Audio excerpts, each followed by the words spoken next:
मुंबई में समुद्री तूफान ताइतो ने जबरदस्त तबाही मचाई। समंदर में फंसे लोगों को बचाने के लिए नौसेना ने राहत और बचाव अभियान चलाया। इस बारे में बातचीत करते हैं कमांडोर आलोक आनंदा से, जो नेवल हेडक्वार्टर में कमांडोर नेवल ऑपरेशंस हैं। सर, अब तक कितने लोगों को बचा लिया गया है, निकाल लिया गया है, और कितने लोगों को वहां फंसे होने की संभावना है?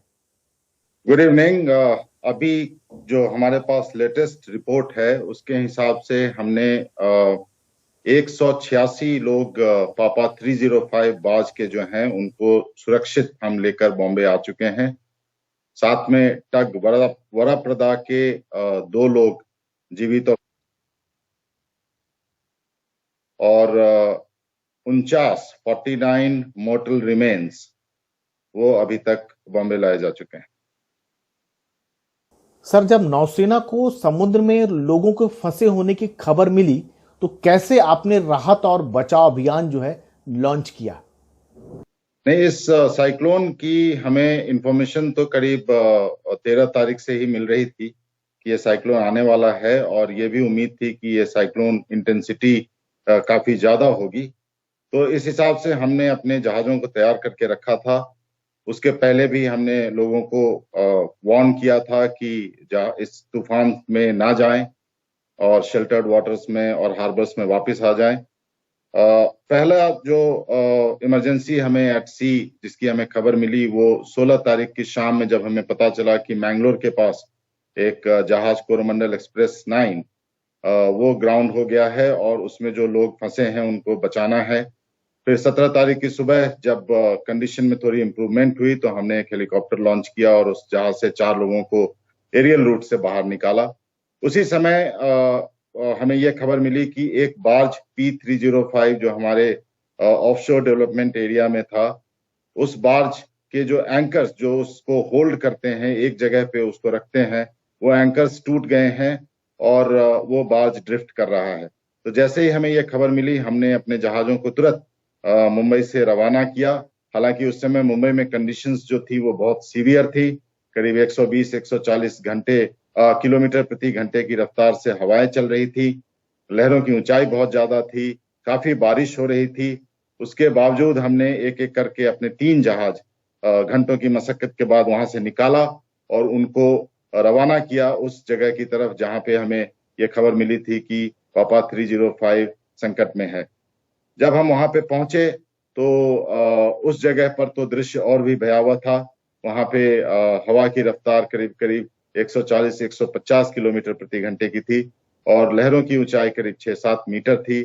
रोशनी बहुत कम थी, शाम का समय हो रखा था और उस जहाज पापा 305 जो ड्रिफ्ट कर रहा था वो चूंकि नेचर के भरोसे था, उसके नेचर के रहमो करम पे था, उसमें कोई कंट्रोल नहीं रह गया था, इसलिए वो ड्रिफ्ट करता हुआ एक अनमैन्ड ऑयल रिग से जाके टकरा गया था और उसमें बहुत तेजी से पानी भर रहा था और उस पर जो लोग थे वो अपनी जान बचाने के लिए वहां से जहाज को अबेंडन करने के लिए तैयार थे। तो जब नेवी का जहाज वहां पे पहुंचा तो उन्होंने फिर, उस समय तक लोग पानी में कूदने लग गए थे, एक एक करके पूरी रात, उसके अगले पूरे दिन हमने सबको ढूंढा और जितने भी लोग वहां पे थे जो समुद्र की सतह पे तैर रहे थे उन सबको हमने एक एक करके बचाया।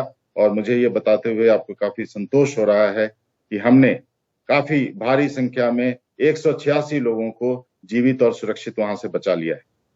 सर, नौसेना के लिए ये ऑपरेशन जो है कितना चुनौती भरा रहा?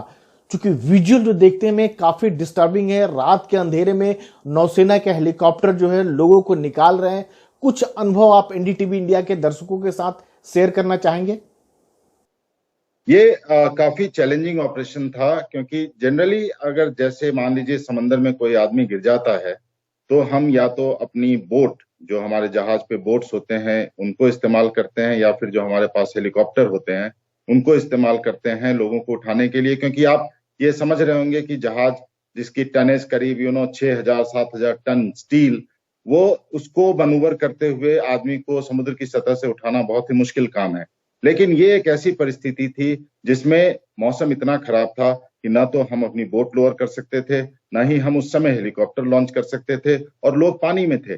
तो उस जहाज के जो कप्तान, उस जहाज में काम करने वाले जो नौसैनिक, नौवीर हमारे हैं, उन्होंने बखूबी से उन परिस्थितियों के बावजूद जहाज को मनूवर करके एक एक आदमी के पास जाके सर्च लाइट का इस्तेमाल किया और हमारे जो और भी इक्विपमेंट जो जहाज पे लगे होते हैं उनकी सहायता से जितने भी लोग उस एरिया में जो उस समय फ्लोट कर रहे थे उनके पास जा जाके एक एक करके, ये काफी प्रतिकूल परिस्थितियों में, और बिल्कुल ये एक ऑपरेशन जो है वो अपने इनोवेटिवनेस के लिए और सीमैनशिप का इतना एड्रॉइट यूज किया है उस शिप के क्रू ने, और अपनी जान बचाते हुए, अपने आप को सुरक्षित रखते हुए हमने इतनी भारी संख्या में लोगों को बचाया।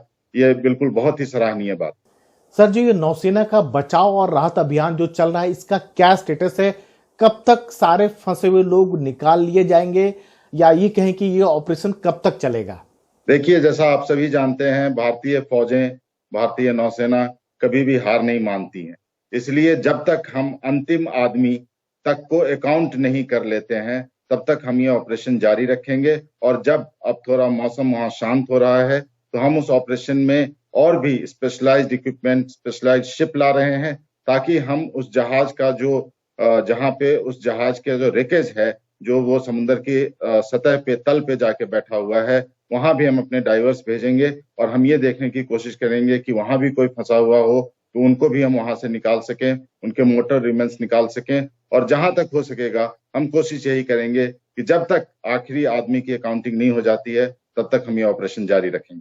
सर, एनडीटीवी इंडिया से बातचीत करने के लिए बहुत बहुत धन्यवाद। तो ये थे नौसेना के कमांडोर आलोक आनंदा, जिनका ये कहना है कि जब तक सारे फंसे हुए लोगों को निकाल नहीं लिया जाता है, नौसेना की कार्रवाई चाहे दिन हो, चाहे रात हो, चाहे समुद्र का वेदर कितना भी रफ हो, नौसेना का ऑपरेशन जारी रहेगा।